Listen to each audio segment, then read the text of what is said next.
À un peu plus de 3 mois de la présidentielle au Sénégal, la situation est toujours tendue dans le pays.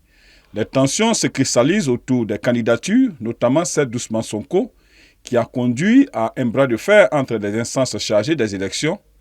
Analysant le paysage politique sénégalais, Dr Abdelrahmane Diouf assure, je cite, « Nous avons une démocratie de concurrence, il nous faut une démocratie de concordance. » C'est que nous devons passer d'une démocratie de concurrence à une démocratie de concordance.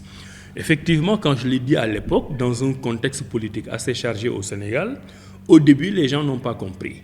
Parce qu'à l'époque, vous avez parlé d'Idrissa Seck, qui avait perdu l'élection présidentielle de 2019, et il avait rejoint le président Macky Sall sans pour autant faire partie du camp des vainqueurs.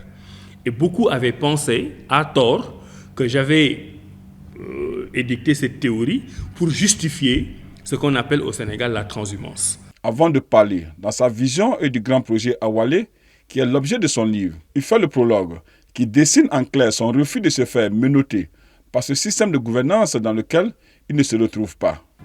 Parce que cette démocratie de concurrence que vous avez en Côte d'Ivoire, au Mali, un peu partout, nous impose la dictature des minorités.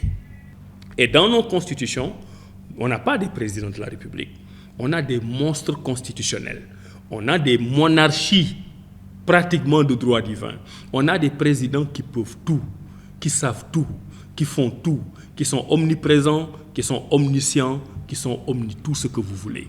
Et je me suis dit, mais comment on peut être élu par une toute infime minorité de la population et avoir derrière tout le pouvoir pratiquement totalitaire pour gouverner des millions et des millions d'individus.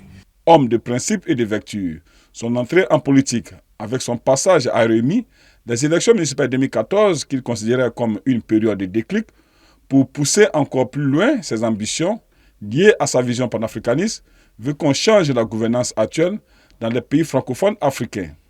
Pour lui, le pouvoir d'achat des Sénégalais est en baisse continue. Les nerfs des populations sont tendus, faute de garantie de disposer du minimum vital et l'agenda des dirigeants est orienté vers des confrontations politiciennes qui mettent le service public en veilleuse.